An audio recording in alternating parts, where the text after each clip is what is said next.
Have you ever witnessed a miracle happen in your life? Have you ever been in a situation where you truly believe there was no way out and the world was falling apart, whether it be, you lost a loved one, or you went through some other financial crisis, or you lost something? Just doesn't matter what it is. It could have even been the loss of a pet, or it could have been even Andrew Yang suspending his campaign when he did. Have you ever been in a situation where you felt like all hope was lost? I know I have. I've been there more than once. And the thing is, despite having been in these places multiple times in my life, I've realized something. And it's that you can never predict what's going to happen in the future. Even if you feel like you are 100% sure of something, time can prove that you're not, that you were wrong. And this is something that we all must face and that we all must come to terms with over time. This can be devastating, but this can also be the complete opposite. This can actually bring forth an immense amount of hope and realization that even impossible things can happen. I look at everything happening today as, in a sense, it was destined to be the way it is right now. And in a sense, it's still playing out, and there's still this level of uncertainty as it's playing out. But again, once it happens, it was always destined to happen that way. I don't know if that makes sense, but it's kind of the world we live in. It's a little mixture of both. Everything is destined, but nothing that's happened yet is set in stone until it's happened. Something strange is really going on in the Democratic Party, and I've seen this in quite a few places, and I've talked to quite a few people, and I'm getting the same kind of message from a lot of them. And it's that the Democratic Party is falling apart, and the lifelong Democrats, especially the ones that are completely against Donald Trump, are kind of in panic now. A lot of the more centrist types look at the Democratic Party and they want nothing to do with it. It's kind of weird right now, the world we're living in. The things playing out has become completely unpredictable. I honestly don't think there's a single person that could have said that it was going to be this field come this time in the election cycle or in the primaries. And did you guys notice in the most recent Nevada polls that have come out that there's only really two viable candidates in Nevada? This is kind of strange when I think about it. There's a big group of undecided voters. Apparently, according to early voting, there's a record turnout in the amount of early voters, at least, which might translate into the amount of caucusers that are going to be coming out today. And this creates a lot of uncertainty. We all know that Bernie Sanders is most likely going to take it.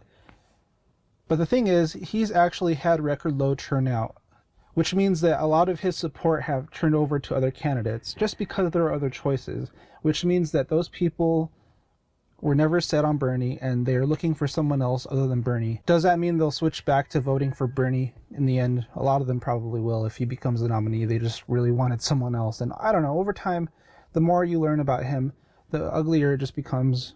The more you realize about Bernie that he actually says things that disagree with what his policies are. It's very disingenuous, and it leaves me with a kind of bad feeling. And then you have all these other networks saying that, oh, you better beware, and the Bernie bros are the greatest strength and power. And then this claims that Russia is apparently helping Bernie's campaign, which, I don't know, that's a little bit strange. Apparently, if it's true, it could be the explanation as to why we feel heavily attacked by the Bernie bros.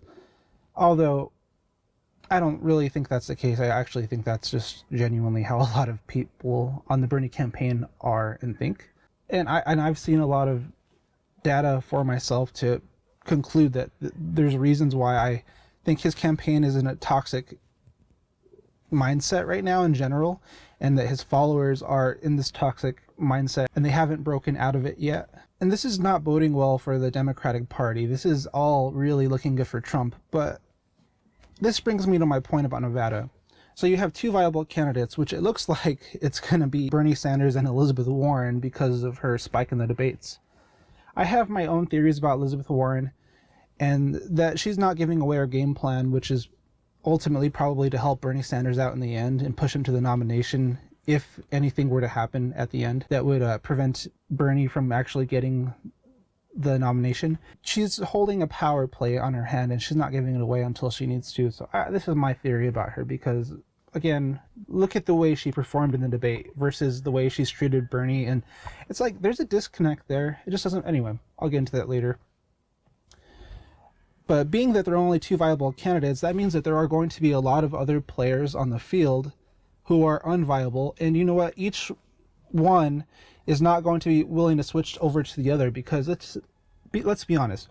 If you're supporting Buttigieg at this point, you do not support Amy Klobuchar. If you're supporting Klobuchar, you're not supporting Buttigieg. And if you're, again, any of these two groups, you're not supporting Biden. And the Biden supporters will probably just go over to whoever, they feel like has the most support. And this brings me to my point. Have you ever had something happen in your life that just you didn't expect to turn out this way, and just it's still mind-blowing, it's still a shock, whether it's good or bad? It doesn't really matter whether it's good or bad. It's just the impact of this unexpected thing happening, even though you felt like you had accounted for maybe all variables, I don't know, or maybe you just never thought this kind of thing could ever happen to you, whatever it might be. Have you ever had that happen in your life? This makes me feel like this is what's going on in Nevada right now. A genuine miracle. I think that a lot of these people in these caucus sites are going to be unviable, and you're going to have people still coming out for Andrew Yang. They're going to be fighting for him. All of them already know that, Yang is still viable, or they still want to fight for him. And these dedicated supporters have really good arguments, especially in Nevada, to turn people over to Yang. What if he really does become viable in Nevada? Because of these people here, because of the strong support he's gained, and because of the weak support all over the Democratic Party. And now Yang has separated himself from that. He's actually completely separated himself from the Democratic Party the best he can, at least for now, given the circumstances and the situation he's in. And so to a lot of these people that are looking at the Democratic Party and thinking, oh my gosh, this is terrible. I don't want any of these people to possibly be running the country, or and what's the point? Because they're all going to lose against Trump. And in the end, you have all these Yang supporters still backing their guy, still going out to vote for him, even though he suspended his campaign. This is going to leave a mark in the caucus sites, I believe. And I think this will make the difference. And maybe we might witness a miracle. Instead of the prediction that Joe Biden was either going to get second place or third place, maybe it's actually going to be, yes, I still believe Elizabeth Warren will hold her spot. But Joe Biden's support base is weakened so much, and he has actually talked about some of the things that Andrew Yang has talked about. So those people, what if the Biden supporters, the unviables in the unviable sites, end up looking at Yang and be like, all right, I'll just switch over to him as a protest vote, even as a, hey, anti-DNC vote.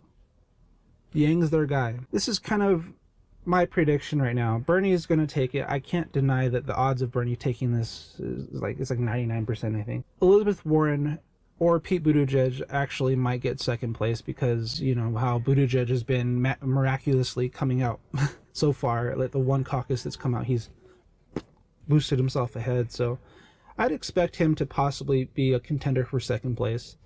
But again, Elizabeth Warren pushing herself in might disrupt that enough to open up a spot for Andrew Yang unintentionally to cause him to get third place. Anyway, let me know your guys' predictions. We'll find out hopefully by the end of the night. Again, hopefully the results actually come out on time and on schedule, and we're not left, wondering, okay, what's going on? Are we ever going to get the results? It's not good for our democracy. So we'll see. Again, thank you guys for staying tuned. There'll be more to come. Like I was mentioning in my last video, I'm going to be covering more of the candidates. That is, unless my prediction right here comes true and Andrew Yang ends up stealing a lot of votes, enough for him to become viable. Then it's all Yang Gang all the way to the White House, like I have done in thumbnails and things like that. Anyway, thank you guys for joining me today. Please don't forget to like this video so it gets shared around. Subscribe to my channel if you haven't, and I'll catch you all later. And don't forget, humanity first.